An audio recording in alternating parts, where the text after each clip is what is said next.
নামখিনিয়ে শুনক। মাধৱে বন্ধালে আলি আলি ৰুয়ো পাৰে ৰুলে কদম পুলি ভকতে নাৰায়ণ ৰামকে খব হৰি ৰাম ৰামকে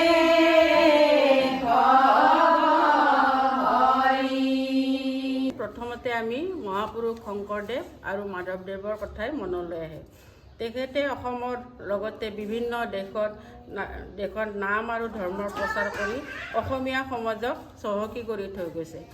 নাম মানে পৰিচয়, কিন্তু এই নাম হ'ল আত্মাৰ লগত পৰমাত্মাৰ সংযোগ স্থাপনৰ মাধ্যম। এই নাম হ'ল প্ৰভু ভগৱন্তৰ নাম, পূৰ্ণ কৃষ্ণৰ নাম, যি নাম উচ্চাৰণ কৰিলে আমি মনত শান্তি পাওঁ। ভকত আৰু ভগৱন্তক একেকাৰ কৰাৰ সংগীতেই হ'ল নাম।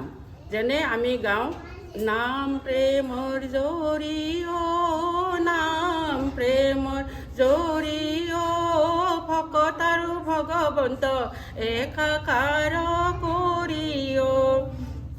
নৱবিধ ভক্তিৰ ভিতৰত কীৰ্তন অৰ্থাৎ নাম গোৱা আৰু শুনা অৰ্থাৎ শ্ৰৱণ কৰাও মানুহে শান্তি লাভ কৰে। এই নামৰ মহিমা।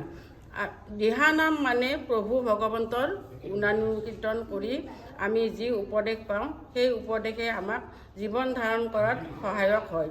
সেয়েহে দিহানাম আমি তিনিটা ভাগত ভাগ কৰা হৈছে। দিহানাম আমি তিনিটা লয়ত গোৱা হয়। এক হৈছে বিলম্বিত লয়, মধ্যম লয় আৰু দ্ৰুত লয়। এইখিনিয়ে নামৰ বিষয়ে ক'বলগীয়া মোৰ। Thank U.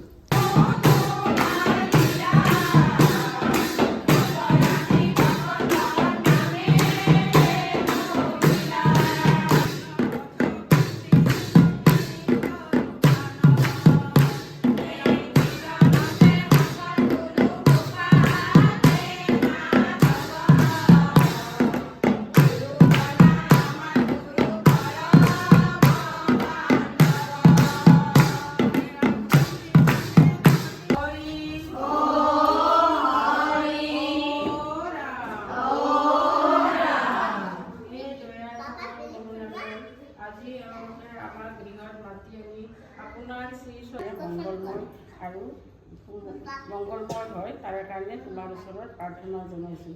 এয়ে তোমাৰ ওচৰত শ্ৰী চৰণত মিনতি। কৃষ্ণ কৃষ্ণ হৰি ও ৰাম